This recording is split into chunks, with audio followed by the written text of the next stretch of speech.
Welcome back ناظرین. ہم بات کر رہے ہیں خفیہ اداروں کے احتساب کے بارے میں. بریگیڈیئر شوکت قادر ہمیں جوائن کر رہے ہیں. بریگیڈیئر صاحب, خفیہ اداروں کا احتساب ہو سکتا ہے, دنیا کے اور ممالک میں ہوتا ہے, اور پاکستان میں کوئی قوانین موجود ہیں جو ان کا احتساب کر سکیں؟ اچھا جی, پہلی بات تو میں یہ کہنا چاہتا ہوں کہ میں مشرف زیدی نے جو بھی کچھ کہا ہے میں اس سے متفق ہوں. دوسری میں گزارش یہ کرنا چاہتا ہوں کہ مجھے بڑا افسوس ہوا, آج بہت دلی افسوس ہوا.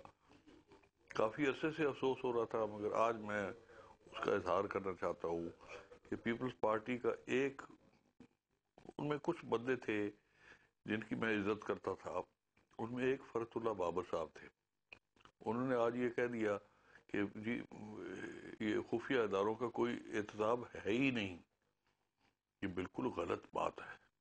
اگر احتساب ہوتا نہیں تو آپ نے خود یہ سوال پوچھا اور آپ نے اس پر اصرار کیا کہ اسد درانی صاحب, جنرل اسد درانی جو D G I S I تھے, انہوں نے اپنا ایک بیان پیش کیا اور پھر جنرل مرزا اسلم بیگ کو طلب کیا گیا اور انہوں نے بھی اپنا بیان پیش کیا. اب میں آتا ہوں اس بات پہ جو آپ نے پوچھا ہے کہ جی باقی دنیا میں کیا ہوتا ہے. ہم شروع کرتے ہیں جی سی آئی اے سے. سی آئی اے کے ایکسپوزیز میرا خیال ہے کوئی 6 لکھے گئے ہیں, 6 کتابیں لکھی گئی ہیں جو میرے پاس پڑھی ہوئی ہیں, جن میں لکھا گیا ہے ان کے جو خفیہ جو ان کے تھے آپریشنز, جن کو پریزیڈنٹ کا پتہ ہی نہیں تھا. سب سے اہم ان میں چیز جو تھی, جو پرانی بات ہے, وہ تھی کیوبا کے ضمن میں. بریگیڈیئر صاحب, کیا ہم یہ چاہتے ہیں کہ ہمارے ملک میں بھی پریزیڈنٹ کو نہ پتا ہو, پارلیمنٹ کو نہ پتا ہو, یا کم از کم وہ کمیٹیز جو اوورسائٹ رکھنا چاہتی ہیں ان کو بھی نہ پتا ہو؟ قطعاً نہیں. میں بالکل اس بات پر بضد ہوں کہ خفیہ اداروں کے جو بھی کاروائی ہو وہ پارلیمان کو پتا ہو. پریزیڈنٹ صاحب نہیں ہے جی ہمارے ملک میں. پریزیڈنٹ جو ہے ہی از نتھنگ. یہ اس وقت زرداری صاحب نے ہمارا ملک سنبھالا ہوا ہے. زرداری صاحب حکومت نہیں سنبھال رہے. Prime minister is the chief executive. Zardari is a figure head president. تو زرداری صاحب کی بات نہیں ہے, جیلانی صاحب کی بات ہے. اگر جیلانی صاحب تھوڑا سا دل رکھیں اور تھوڑی سی ہمت کریں اور تھوڑا سا ملک سنبھالنے کی کوشش کریں تو یہ ان کا فرض ہے, زرداری صاحب کا نہیں ہے. تو اس لیے یہ سوال زرداری سے نہ پوچھیں, یہ جیلانی سے پوچھیں. فرت اللہ بابر سے نہ پوچھیں, جیلانی سے بریگیڈیئر پوچھیں. صاحب, یہاں پہ سوال یہ بھی بنتا ہے کہ سی آئی اے کے اوپر بھی انٹیلیجنس اوورسائٹ بورڈ وہاں پہ کام کر رہا ہے, پریزیڈنٹ انٹیلیجنس ایڈوائزری بورڈ ہے, senate select committee on intelligence ہے, house permanent committee on intelligence ہے, پھر آرم سروسز کمیٹیز کانسٹیبل ہوتے ہیں. ہمارے ملک میں یہ اکاؤنٹیبلٹی میکانزمز کیوں نہیں اسٹیبلش ہو سکے؟ اچھا جی, میں آپ کی بات سی آئی اے کے ضمن میں لے کے جاتا ہوں. جب یہ طالبان کا ذکر ہوا تھا 9/11 کے بعد, جب یہ حملہ ہوا امریکہ میں, اس کے بعد کی بات ہے. مائیکل شیہن اس وقت تھا جو اسپوکسمن تھا اسٹیٹ ڈپارٹمنٹ کا. اس کو طلب کیا گیا اسی کمیٹی, کنگریشنل کمیٹی, اوورسائٹ کمیٹی نے, اور اس نے کہا جی میں آپ کو کوئی بیان نہیں دوں گا جب تک یہ آؤٹ آف یہ میڈیا کوریج نہیں ہوگا. میں آپ کو کوئی بیان نہیں دوں گا.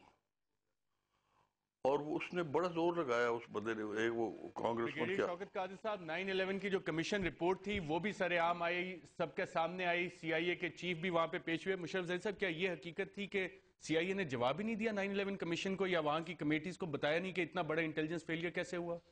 دیکھیے, یہ جو امریکہ کا مسئلہ ہے وہ, اور بلکہ کافی پیرللز بھی بنتے ہیں. امریکہ خاص طور پہ جب وہ جنگ کی صورت میں ہو, جنگ کی مطلب when the US is in a state of war, تو اس کی خفیہ ایجنسیز کے اوپر لٹرلی کوئی روک تھام نہیں ہوتی. سرسری طور پہ یہ سارے جو ادارے ہیں اور سارے جو انسٹیٹیوشنل میکنزمز ہیں, کمیٹیز ہیں پارلیمانی, ان کی ہاؤس آف ریپرزینٹیٹیوز کی, سینٹ کی, وائٹ ہاؤس کی, خود سیاستدان جو ہے اس کے اوپر بیٹھتے ہیں. یہ ضرور ہے, مثلا ابھی جو ڈائریکٹر ہے سی آئی اے کا وہ ایک سیاسی مطلب ایکٹر ہے, پالیسی کا بندہ ہے, لیون پینیٹا, جس کو پریزیڈنٹ اوباما نے وہاں رکھا. لیکن اس کی جو ڈیٹیلز ہیں, جس طرح سی آئی اے کام کرتی ہے, اس پہ روک تھام جنگ کے ایرا میں بہت کم ہوتی ہے. اس سے بڑی جو زیادہ خطرناک بات ہے, اور جو زیادہ امریکہ, کیونکہ امریکہ رول ماڈل, میں کہنا یہ چاہ رہا ہوں امریکہ رول ماڈل نہیں ہے. آپ دیکھیے کہ پچھلے رول ماڈل تو مشرف صاحب کوئی بھی نہیں ہوتا. ہم ڈیفرنٹ مثالیں لے سکتے ہیں. ایون برٹش MI5 جو ہے اس کی بھی اکاؤنٹیبلٹی ہوتی ہے. امریکہ کا اس لیے نہیں لے سکتے کہ اگر آپ دیکھیے کہ جو جوائنٹ اسپیشل آپریشنز کمانڈ ہے ان کی, انہوں نے جو خفیہ کام کرنے شروع کیے ہیں, تو اس میں تو بالکل کارٹ بلانش ہے. مطلب اس میں کوئی, سوری میں کافی دیر سے سن رہا ہوں, میں I'm covering پارلیمنٹ 3 سال سے کور کر رہا ہوں. اب یہ چوتھا پارلیمنٹ ایئر 11 اپریل کو شروع ہونے جا رہا ہے. مجھے سمجھ نہیں آ رہی کہ آپ ہم ایک فوراً سے پہلے امریکنز کے ساتھ کیوں کمپیریزن ڈرا کرنا شروع کر دیتے ہیں. بھائی آپ کے پاس نیشنل اسمبلی کے اندر ڈیفنس کمیٹی ہے, ہاؤس کے پاس ڈیفنس کمیٹی ہے, آپ کے پاس 342 ممبرز کا ہاؤس ہے. کون آپ کو روک رہا ہے ان کو بلانے کے لیے؟ کیوں آپ ان کے ساتھ ان کو کیوں نہیں بلاتے؟ ان کو بلائیں, ان کو پوچھیں. کرتی کیا آپ کی ڈیفنس کمیٹی آج تک سب سے ایک ہی کام نے کیا کیا کہ DHA کا جی بل پاس کر دیں, ہم نے ایک ہاؤسنگ سوسائٹی بنانی ہے, ٹیچرز کو ریگولرائز کر دیں فوجی فاؤنڈیشن کے اسکول کے تحت. 2 رپورٹس پیش ہوئی ہیں نیشنل اسمبلی کے اندر. لاہور کا لینڈ اسکیم ہوا, ریلوے کا 4 جنرلز فارمر انوالو ہیں, اس پہ ابھی تک کچھ نہیں ہوا. رپورٹ پڑھی ہے, اس پہ کوئی ایکشن نہیں ہوا. اس کے بعد ہاؤسنگ سوسائٹی ابھی نیشنل اسمبلی کی ہوئی, اس کے اندر ایکشن ریکمینڈ ہوئے, رپورٹ پڑھی ہے, کچھ نہیں ہوا. PSC کے اندر NLC کی رپورٹ پڑھی ہوئی ہے, کچھ نہیں ہوا. مطلب آپ کے پاس سارے میکنزم ہیں, امپلیمنٹ کرنا, ان کو آپریٹ کرنا, وہ تو پولیٹیشنز نے کرنا ہے. آپ کون کہتے ہیں؟ آپ کو پتا ہے بہت کم لوگوں کے اس چیز کا علم ہے, اور یہ پولیٹیشن کا کام ہے لوگوں کو بتانا کہ اسٹینڈنگ کمیٹیز کے اندر پبلک پٹیشن داخل ہو سکتی ہیں. میں as an individual any body in the country جا کے کہہ سکتا ہے کسی بھی اسٹینڈنگ کمیٹی کو, بھائی میرے ساتھ زیادتی ہو رہی ہے, یہ ادارہ میرے ساتھ زیادتی کر رہا ہے, یہ گورنمنٹ آفیشل میرے ساتھ زیادتی کر رہا ہے, اس کا نوٹس لیں. اور وہ بلا سکتے ہیں, سب کو بلا سکتے ہیں, کسی کو کوئی مسئلہ نہیں ہے.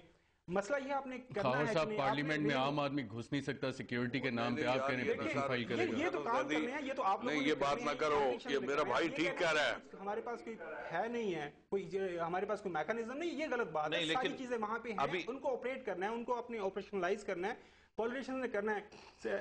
ہمیشہ 20 ممبر نارملی کمیٹی ہوتی ہے, اسٹینڈنگ کمیٹی. ہوتا کیا 4 سے 5 زیادہ سے زیادہ MNAs وہاں پہ نہیں آتے ہیں, چائے پی کے چلے جاتے ہیں, کوئی ایجنڈے کا نہیں پتا, کوئی پڑھتا نہیں ہے. 342 کا ممبرز کا ہاؤس ہے, آپ کے صرف 4 سرچرز ہیں وہاں پہ, وہ بھی پولیٹیکل بیس پہ ان کی ریکروٹمنٹ ہوئی ہے. کیا ہوتا ہے؟ کچھ نہیں, ان کو بھی کوئی نہیں پتا. پولیٹیشن آتے ہیں, ان کو کسی چیز کا پتہ ہی نہیں ہے اس دن کا ایجنڈا کیا ہے. سیکرٹری ڈیفنس آئے گا, کسی بھی منسٹری کا سیکرٹری آئے گا, کوئی بھی کمیٹی ہوگی, وہ بات کر کے چلے جائیں گے, دیکھیں ٹھیک ہے جی اب یہ ایسا کر لیں, اب ایسا کر لیں, ہم یہ ریکمینڈ کرتے ہیں, ہم یہ ریکمینڈ کرتے ہیں. بھائی آپ ان کو لے کے آئیں, آنر کارڈ لے کے آئیں, ان سے چیزیں مانگیں. کون کہتا ہے؟ ریسنٹلی انڈین PSC نے انڈین چیف آرمی چیف کو بلایا, راشن کا استعمال تھا کہ یہ آٹا استعمال ہو گیا, کچھ مسئلے مسائل تھے. انڈین آرمی چیف وہاں پہ آیا اور he made his presence there. انہوں نے جواب دیا کہ سوالوں کے جوابات بھی. یہ ناظرین اپنی گفتگو جاری رکھ احتساب کے بارے میں, جو آج تک ہمارے ملک میں نہیں ہوا. کافی انٹرسٹنگ چیزیں سامنے آ رہی ہیں. اس میں ایک اور چیز سامنے آ رہی ہے کہ پارلیمنٹ کے پاس شاید وہ سارے میکینزم موجود ہیں, آئین پاکستان میں بھی درج ہیں, لیکن اس پہ عمل درآمد نہیں ہو رہا. کیوں نہیں ہو رہا؟ کیا اس کی یہ وجہ تو نہیں ہے کہ ہسٹوریکل بیگیج ہے ہمارا, کہ جس میں سیاستدان ہمیشہ ان کی پتلیاں بنتے رہے ہیں انٹیلیجنس اداروں کی, اور انٹیلیجنس چیفز برملا یہ کہتے رہے ہیں کہ میں نے پیسے دیے, میں نے IGI بنائی, اور اس کے باوجود ان پہ کوئی ایکشن نہیں ہوا. اس پہ گفتگو کریں گے ایک وقفے کے بعد.